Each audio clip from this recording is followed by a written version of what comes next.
my name is Victoria Dutille, and I did my project on alternative energy resources, focusing on researching alternative energy and devising the best plan for homeowners in East Longmeadow to implement renewable energy technologies into their homes and budgets. All right, so a little bit about me. I have been working at Whispering Horse Therapeutic Riding Center in East Longmeadow for about 7 years now, working as a farmhand and a therapist, working with disabled people on the horse. I play soccer. I played varsity all 4 years here at East Longmeadow. I was captain my senior year. I'm interested in engineering. This summer I went for a week at the Coast Guard Academy and participated in an engineering competition. And that really solidified my interest in engineering. And then here's a picture of myself and my grandpa, who I'm very close with and who really instilled in me a passion for the environment and kind of made me realize why I chose this project. So for my project, I chose it because I love problem solving, math, and science, and also the environment. So it seemed like a good mix of both, and it's what I want to do in the future. Step one was the research. First, I researched the harmful effects of fossil fuel use. So fossil fuels are very bad for the environment. They create CO2, which in turn creates global warming, pollutes the land, the air, the water, oil spills, which destroy habitats of plants and animals. They're just bad news. So we are trying to make the switch from fossil fuel, which our country and the entire world is really dependent on now, to alternative energy resources like wind energy, hydro energy, and solar energy, which my project really focused on because solar energy is the most prominent alternative energy source right now. Wind energy is harnessed through wind turbines, hydro energy through hydrogen fuel cells, and then solar energy through solar panels, which take the sunlight and energy from the sun and convert it to energy to power homes, businesses, buildings.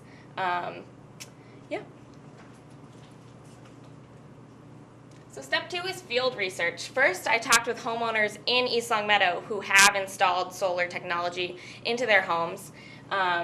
They are already reaping the benefits of installing solar. First, environmentally, they're helping the environment, and then economically, they're already seeing a huge decrease in their electric bills. And the typical payoff for the first investment of actually buying or renting the solar panels in their savings every month is about 5 years. So it's really beneficial.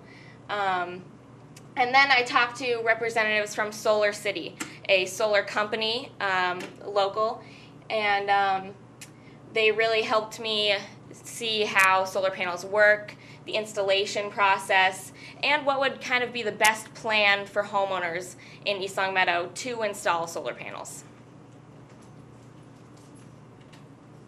Last was devising a plan. So I had to think of the environmental factors as well as economic factors. What size unit a family in East Longmeadow should get, and how much it would cost for a normal family. So I decided that renting solar would be the best option for most families in East Longmeadow. We took surveys and we found that the best average size for a regular home in East Longmeadow would be about 7.52 kilowatts with an annual production of 7,508 kilowatts per hour. So then, as you can see on this graph, the solar production is the dark bars, and the electric consumption is the background in the gray. So it really evens out. There are times when the solar production is higher and times when the electric consumption is higher, but it does almost even out. And they see that over here, the utility savings for one particular house. The dark part of the graph is the solar energy that was used, and the small lighter part of the graph was the electric energy. So really, it's really a small amount of electric normal energy that this home is using. Their old bill per month was $111, and then with solar, it's only $13. So that's an 88% electric bill offset, with savings in only the first year over $1,000. And then environmentally, over the next 20 years, a system of this size would save the equivalent of driving a car 252,000 miles, 231,000 pounds of CO2, which causes global warming, 630 pounds of SO2, which pollutes the air and water and creates acid rain, and 57,000 gallons of water used to make electricity. So people that are buying these solar panels are really helping the environment and making a big impact. So in conclusion, what I learned a lot about environmental engineering, what environmental engineers can do, and that will be used in my future plans. I'm going to go into environmental and civil engineering in college at a 4-year institution, and I'll be a step ahead of some of my classmates because I'll have some prior knowledge in the field. I learned a lot about alternative energy and how to make the community greener. And I can talk to people around the community about installing solar. So I think it's really going to help the community, and I'm really excited about it. So I'd like to thank you for coming today. I really enjoyed it. I hope you did. And do you have any questions for me? First, nice job. Thank you. Very compelling case. A $13 electric bill would be wonderful. Yeah. Yeah. Sign me up. Yeah, question for you, Victoria. Did you find in your research anything surprising that you might not have known about fossil fuels or the construction of the solar panels, and something that might have, changed your thinking a little bit?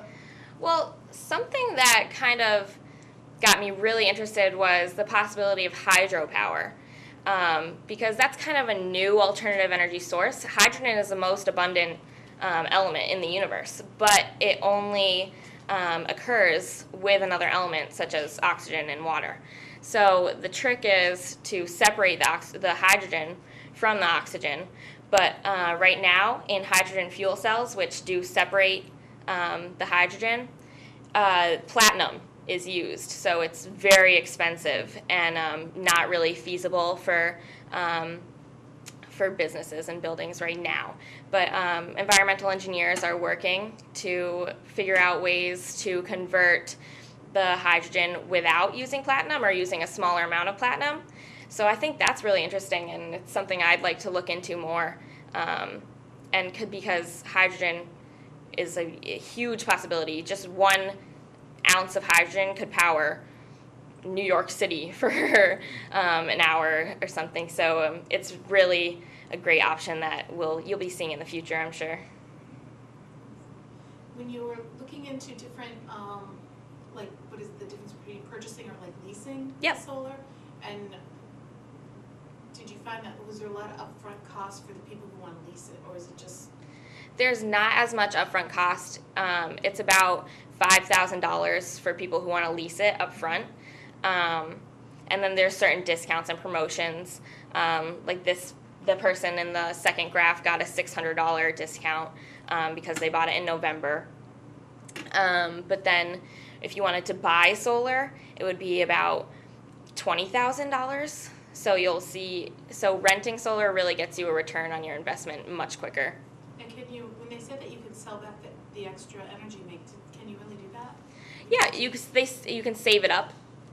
So in June, when solar is really, you're getting a lot of solar energy, you can save that up for July when you're blasting your air conditioning, and you're going to need more energy, but you will use more energy in July, August. Just like the electric bill is still $13, it's not zero, but it's very close. You have about 30 seconds left. Okay, did you run across anything with zoning or, you know, the town, you know, being on the rooftops or anything? Did you learn about the implementation and what maybe the municipalities have to think about it?